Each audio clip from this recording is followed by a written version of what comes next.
हमारी पार्टी एक कट्टर ईमानदार पार्टी है। आम आदमी पार्टी कट्टर ईमानदार पार्टी है। अगर केजरीवाल भ्रष्टाचारी है तो इस दुनिया में कोई ईमानदार है ही नहीं। कट्टर ईमानदार है, कट्टर ईमानदार है। अरविंद केजरीवाल एक कट्टर ईमानदार है। ईमानदारी हो तो अपने केजरीवाल जैसी हो, वरना ना हो। वो क्या है ना, ये उनमें से है जो बेईमानी भी बड़ी ईमानदारी के साथ कर लेते हैं। 18 साल से ऊपर की हर महिला के अकाउंट में हर महीने हजार रुपए आना शुरू हो गए। कब हो गया ये कि 2500 कब मिलेंगे, पंजाब में कब मिलेंगे? हमने 5 साल का वादा किया था और 5 साल में सारे वादे पूरे कर दिए, अभी मिलने वाले हैं। मैं कोई डेट आप बता पाएंगे आज? अनाउंस कर दिया, वो मान साहब की सरकार उसका पूरा बजट में अनाउंस करके पूरा रजिस्ट्रेशन प्रोसेस शुरू करने वाली है। हर महीने हजार रुपए आना शुरू हो गए, अभी मिलने। वाह वाह वाह वाह वाह वाह वाह, ये होता है टोपी पहनाना। और टोपी पहनाने में आपको क्या लगता है ये अकेले हैं? इनके सहयोगी दल वाले भी कम नहीं है, वो भी उस्ताद हैं, वो भी इनको बराबर के टक्कर दे रहे हैं, एटलीस्ट इस मामले में। 58% of the names of the people who were killed in Pala, who were incarcerated in Kalapani, were Bengalis, followed by Punjabis. Can you name me one Gujarati who was there? Apart from your big hero Veer Savarkar, who only wanted to sit and write apology letters. Madam ji को ये basic सी information भी नहीं पता कि सावरकर जी महाराष्ट्रियन थे, गुजराती नहीं। इसलिए कहते हैं इकोनॉमिक्स की पढ़ाई करने वालों को हिस्ट्री पर लेक्चर नहीं देना चाहिए, वरना क्या है ना, ब्लंडर होने का खतरा बना रहता है। ये तो ये हैं इनके एक और साथी दल वाले, वो तो इनसे भी एक कदम आगे निकल गए। लेकिन विश्व गुरु की जिम्मेदारी भी तो थी कुछ, और मैं ये दावे के साथ कह सकता हूँ, अगर विश्व गुरु वाकई विश्व गुरु होते तो ये युद्ध नहीं होता। अगर अमेरिका ने आपके ऊपर सैंक्शन लगाए तो आप भी तो आज कह सकते थे कि अगर युद्ध होगा और कहीं लोगों की जान जाएगी तो हम भी अमेरिका पर सैंक्शन लगा देंगे, कोई कारोबार अमेरिका के साथ नहीं करेंगे।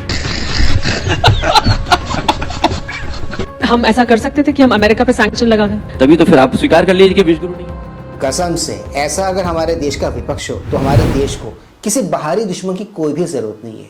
विपक्ष अपने आप में काफी है। सत्ता की चाहत में ये भाई साहब एक बहुत ही बेसिक सी बात भूल गए हैं, और वो ये ग्लोबलाइज वर्ल्ड है। यहाँ पर जितनी जरूरत उनको हमारी है ना, हमको भी उतनी जरूरत उनकी है। सचमुच जब बेसिक से खराब हो ना तो लॉजिक खिड़की के रास्ते बाहर भाग जाता है। यही सब कुछ हम इनके साथ होता हुआ देख रहे हैं।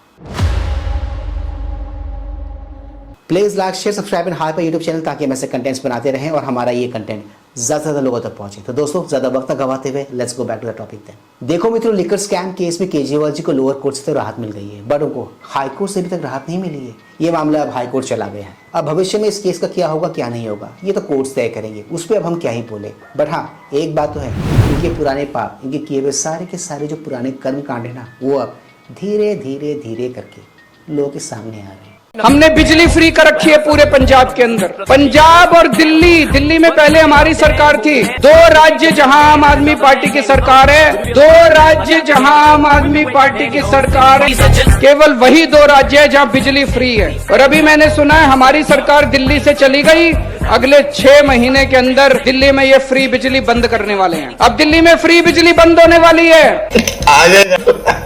उन्होंने ऐलान कर दिया कि फ्री बिजली बंद कर देंगे, उन्होंने ऐलान कर दिया फ्री पानी बंद कर देंगे, उन्होंने ऐलान कर दिया फ्री शिक्षा बंद कर देंगे, उन्होंने ऐलान कर दिया फ्री बस यात्रा बंद कर देंगे, उन्होंने ऐलान कर दिया फ्री पानी बंद कर देंगे। एक जुमला हो गया है? बस का किराया था वो भी बंद होने जा रहा है, बिजली का बिल वो भी बंद होने जा रहा है। क्या क्या आने वाले समय में मेरे को पता चला ये बिजली की सब्सिडी भी खत्म करने जा रहे हैं। दिल्ली के अंदर जो फ्री बिजली मिल रही है ये इनको बहुत तकलीफ दे रही है। बिजली की सब्सिडी खत्म करने जा रहे हैं, फ्री बिजली बंद करने जा रहे हैं। अरे बेटे, तुझे थकान नहीं लग रही क्या? और दिनों से आपको इंतजार था शीश महल का, तो इसलिए आप सबके लिए है। देखिए क्या क्या कारगुजारियां माननीय केजरीवाल जी ने की है जनता के पैसे से।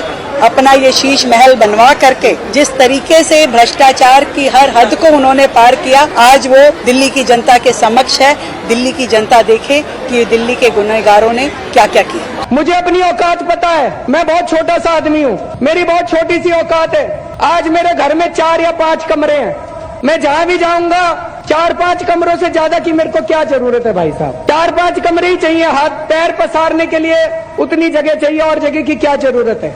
केजरीवाल जी का ये वायदा था कि वो गाड़ी नहीं लेंगे, बंगला नहीं लेंगे, मगर शीश महल लेंगे। मैं आपको लेके चलता हूँ शीश महल के अंदर, आइए।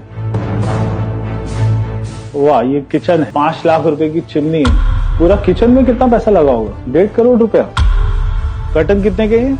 95 लाख, 88 लाख के शैंडलियर। ये कितने का टीवी है? 28 लाख। 5 लाख रुपए हर महीने का बिजली बिल आता था जो जनता के पैसे से दिया जाता। 6 लाख रुपए का जकूजी है, 10 लाख रुपए का सोना रूम, सोना लो, स्टीम लो, शावर लो, मसाज कराओ। जितना बड़ा ये शीश महल है उतना ही बड़ा शीश महल की एक्सटेंशन अगर केजरीवाल जी जीत जाते तो 60 करोड़ रुपया और लगता। लोगों का खून पसीने से कमाया हुआ पैसा, टैक्स पेयर का पैसा क्या केजरीवाल जी को खर्च करना चाहिए था? जुडिशरी पे बहुत प्रेशर है। मैं किसी सब अच्छे जज भी हैं, कमजोर जज भी हैं, लेकिन जुडिशरी पे बहुत प्रेशर है। सब लोग जानते हैं कि कितने प्रेशर में काम कर रही है जुडिशरी। जो माननीय सर्वोच्च न्यायालय का फैसला आया है पूरे आदर के साथ मैं ये कहना चाहता हूँ कि इस फैसले से हम लोग बिल्कुल असहमत हैं। आज इस देश में लोकतंत्र की हत्या हो रही है जब चुनाव की घोषणा के बाद एक नेशनल पार्टी के नेशनल कन्वीनर को, विपक्ष के प्रमुख चेहरे अरविंद केजरीवाल को चुनाव की घोषणा के बाद गिरफ्तार कर लिया जाता। दिल्ली हाईकोर्ट ने एक ऑर्डर दिया है जो मनीष सिसोदिया जी की जमानत की अर्जी थी, उसको खारिज किया है। हम हाईकोर्ट के फैसले से सम्मानपूर्वक असहमत। देखिए, हम कानूनी प्रक्रिया का, माननीय उच्च न्यायालय का सम्मान करते हैं, लेकिन हम सम्मानपूर्वक उनके फैसले से ये सारे के सारे वो मीम्स है, वो क्लिप्स है जो इन दिनों सोशल मीडिया में भयंकर वायरल हो रहे हैं। सोशल मीडिया पे भयंकर वायरल जा रहे हैं, इंक्लूडिंग इस शीश महल के इंटीरियर वाला वीडियो। और शीश महल पे कितना खर्चा गया था, किस किस चीज़ पे कितना खर्चा किया गया था, इसका ब्यौरा तो आपको प्रवेश वर्मा जी ने ऑलरेडी दे दिया। मे भी शायद यही वजह है कि उन्होंने केजरीवाल जी को रहमान डकैत की संज्ञा दी है। इनकी इस हालत को देखकर अब मुझे समझ में आ रहा है कि केजरीवाल जी ने अपने एक स्पीच के दौरान क्यों कहा था कि मोदी जी को हटाना बहुत ही जरूरी है। इस वक्त देश की मजबूरी है, कुछ भी करो लेकिन मोदी और अमित शाह की जोड़ी को हराना जरूरी है। केजरीवाल जो ये कर रहा है ये सत्ता के लिए नहीं कर रहा। मैं नरेंद्र मोदी जी को कहना चाहता हूं, मोदी जी इस जन्म में तो आप हमको नहीं हरा सकते दिल्ली के अंदर आम आदमी पार्टी। लेकिन मेरा दिल कहता है और मेरी थोड़ी बहुत पॉलिटिकल समझ कहती है कि शायद मोदी जी 2026 पूरा नहीं करेंगे प्रधानमंत्री के तौर पर। अभी बदत है भाई, अभी बदत है। आज दिल्ली के चुनाव के नतीजे आए हैं। जनता का जो भी निर्णय है, जनता का जो भी फैसला है, उसे हम पूरी विनम्रता के साथ स्वीकार करते हैं। मैं भारतीय जनता पार्टी को इस जीत के लिए बहुत बहुत बधाई देता हूं।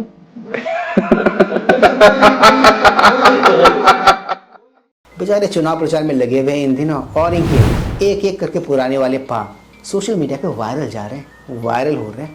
अब हमारे केजरीवाल जी कितने कट्टर हैं, कितने ईमानदार हैं, ये दर्शकों मैं आपके समझ, आपके बुद्धि और आपके विवेक पर छोड़ता हूँ।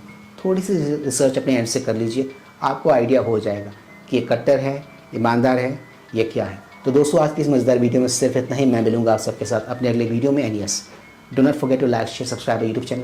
इससे हमें शक्ति मिलती है, इससे हमें ताकत मिलती है और इससे मोटिवेशन मिलती है। कीप स्माइलिंग दोस्तों।